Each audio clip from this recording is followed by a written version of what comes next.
If you're a complete beginner in chess, this video will be the ultimate guide for you to know how the pieces move and how to win. So basically, if you're intermediate, this is not really a video for you. Chess is a board game with 64 squares, as you can see, 8 times 8 squares, and each player has 16 pieces. First 8 pawns, and your opponent has the same pieces, of course. So these 8 pawns are basically the weakest pieces of the game. How do these pieces move? Is simply forward. They cannot move diagonally. For now, they cannot move diagonally or backwards. They can never move backwards. If you're playing the first move, it's usually going to be pawns, central pawns that you're gonna move in the first few moves. So basically, let's start with d4. In the first step here, you can jump 2 squares to put your pawn on d4 and gain space and start the game. It's always white that starts the game.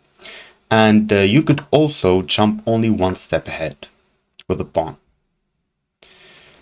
So the question is, when can I step 2 squares and when can I go 1 step only? So in the first move, you have the choice. You can jump 2 squares or only 1 square. But afterwards, you can no longer jump 2 squares. So basically here, you cannot go here. You can only move 1 step ahead. And the question now for the pawns that remains is how to eat, how to capture with a pawn. You can never capture with a pawn forward, so you cannot eat this now. The way to take with pawns is diagonally. So if you have something here or here, then you can capture it with your pawn. Let's give you an example. For example, here, you can capture your opponent's pawn. And there you go, you won a pawn and you're on the way to win the game. That's basically it for pawns. They never go backwards. If you push this pawn, let's say, you cannot go back now. It's either you push it forward or you eat diagonally or no move for it. So that's the first 8 pieces. They're the same. It's just pawns. And now we're going to move to the first rank, which are the most important pieces. They are stronger than the pawns, and all of them can move forward or backwards. So let's start by them piece by piece. We're going to start with the most important one. If it dies, you lose the game. It's of course the king here on e1. So basically the king can move at any direction, but only 1 square. For example, this is not how you start the game, just showing you how it moves. So basically it can go forward, it can go up, it can go back in all directions, but only 1 step. That's how the king moves, okay? Having said that, you should not be moving the king in the very first moves of the game. You're ultimately trying to keep the king safe. As I said, it's the most important piece, not for the attack. It's the most important piece to keep in security. So what you're gonna try to do is keep your king secure until the end game. Let's move on to the next pieces. We have the knight here. The knight is the most fun piece in chess, basically. It moves and jumps. So here you can jump with a knight. Here, you can jump with a knight. If you have pieces on the second rank and you want to jump to the third rank, you can totally do it. You can do it here, you can jump here, you can jump here. And how it moves is in the L shape.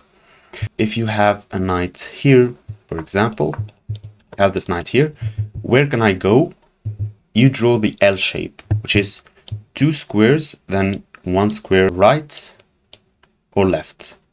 2 squares, 1 square right or left, 2 squares, 2 squares, right or left. So the L shape really helps you to identify where you can jump with your knight. So if I click on my knight now, wait, yeah, it's white to move now. If I click on my knight now, chess.com will show me which squares I can jump to. Of course, some squares will not be a good idea to jump to. For example, if I jump here, this pawn will simply take me, right? Because we said that the pawn takes diagonally. So it's not that pawn that will take me, but this pawn will eat the horse. So that's a sad thing. We should not be doing that. The knight can go up and down the board, as we said, in the L shape. Moving on to the bishop. So the bishop is very straightforward. It moves diagonally. So this can move diagonally like this. Can go up here, for example, and then go back here, and all diagonals of that same color. You can move with your bishop diagonally across the board, but on the same colors. You cannot change the color complex of your bishop. This bishop here is for the dark squares, and this bishop is for the light squares. You can take and move around with your bishop diagonally. You can go up and down the board, and there's no limit to its scope. So for example, the knight has a limit to its scope, because the knight can only jump 2 squares away. Here, here, here, here. Here, here, here, here, here, here. So these 8 squares are the scope of the knight. Cannot jump here. But one of the advantages of the bishop that it has a longer scope. Is able to jump to any square the diagonal, but it cannot jump. Cannot take this horse because there is a pawn in the way, so it cannot jump. Unlike the knight that can jump, so the longer it can go is here and capture this. And black will take. So it's not a good capture by the bishop because it's blocked, and taking this pawn isn't really worth it. Because a pawn is only 1 point of material and the bishop is 3 points of material. That's how you know how important chess pieces are.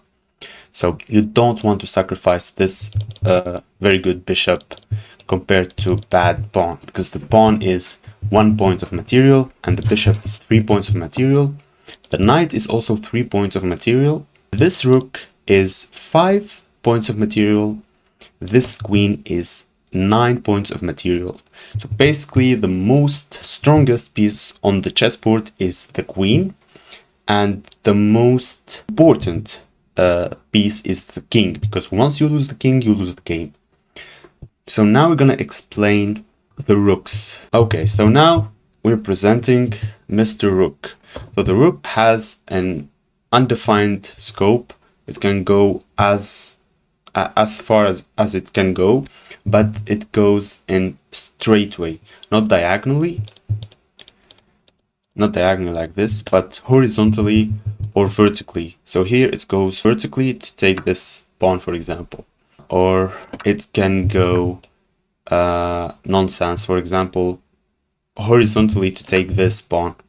It's not a good idea, of course. As we said, the pawn is less worth than a rook, but it can go vertically or horizontally. In this move, you can move the rook to d1 with check on his king. So now he has to move his king. For example, he goes here, and then you can go up now with the rook, with the other rook. For example, you go up to h4, but you cannot jump here, for example, with the rook, and overall you cannot jump with the rook. You cannot jump with any piece but the horse. That's the characteristic of the horse. You can jump with it. You cannot jump with the queen, you cannot jump with the rook, you cannot jump with the bishop, and you cannot jump, most certainly not, with the pawn also. So it's only with the horse that you can jump. Now it's the queen. Let's see. So the queen is the most important chess piece, because it could move any way. It's basically a bishop and rook combined. So it can move upwards, downwards, vertically, right or left, horizontally, or it can move like a bishop. And not only on one colored space complexity, but on both colors. So if it goes here, for example, now it can move on diagonally on the dark squares. The queen is the dragon of the game. It's the most lethal piece, and it cannot jump like a knight, so it cannot jump here, for example, but it's basically a rook and a bishop combined together, and it's 9 points of material. So try to keep your queen alive, and try to only exchange it when you really need to with the other queen, or at least for 2 rooks, or a rook and a bishop, for example. Just remember how much each piece is worth and try to play the game. And the most important thing, guys, is you try to kill the king of your opponent, to checkmate the king of your opponent. What does that mean? that means that your opponent's king has no more squares to run to, so the game is over. You won the game. I can give you a quick example of that. For example, let's start with this and this. Here, and now you're playing with the white pieces, and you go here, for example. There's a threat of a checkmate if black doesn't find the right move. Can you see the checkmate for white here? Okay, it's queen takes f7, right? So black has to do something about it. Maybe push this pawn, or maybe take this knight out. Any move, right? But let's say black doesn't see it here, and he pushes this pawn, for example, let's say. So here, there's checkmate. Why there's checkmate? Because this king has no squares to run to, and you cannot take this queen to save your king. So if the king is under threat and he's attacked, and you cannot run with your king to a square, or you cannot stop that threat by eating that piece, it's checkmate. So here it's checkmate. White won the game.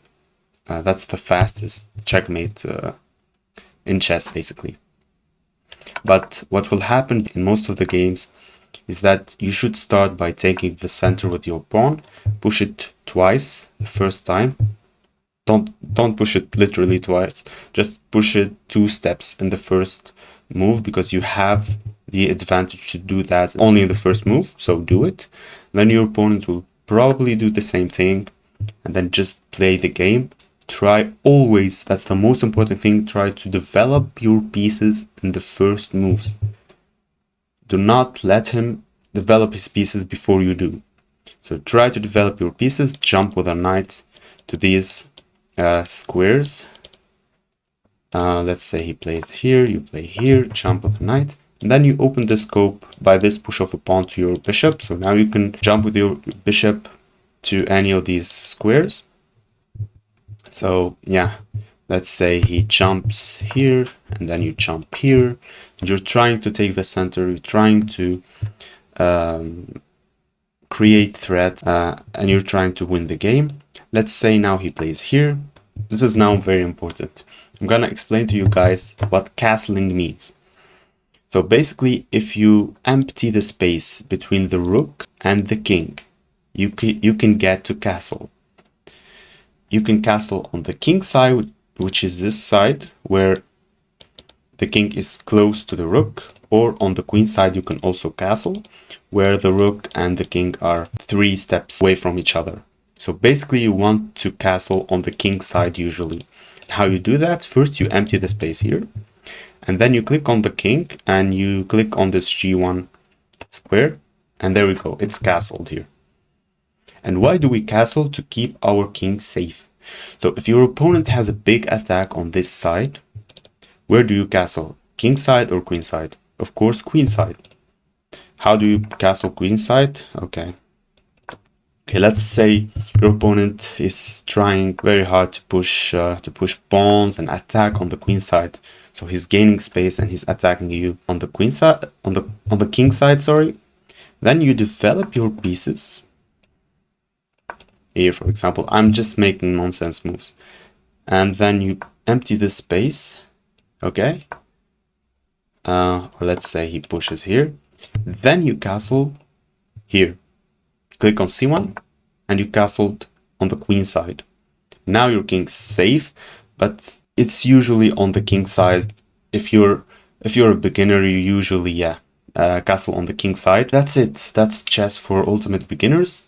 If you want to start grinding at chess, you can watch my videos on openings and my lecture on a book that I do in my YouTube channel. So go ahead and check my YouTube channel.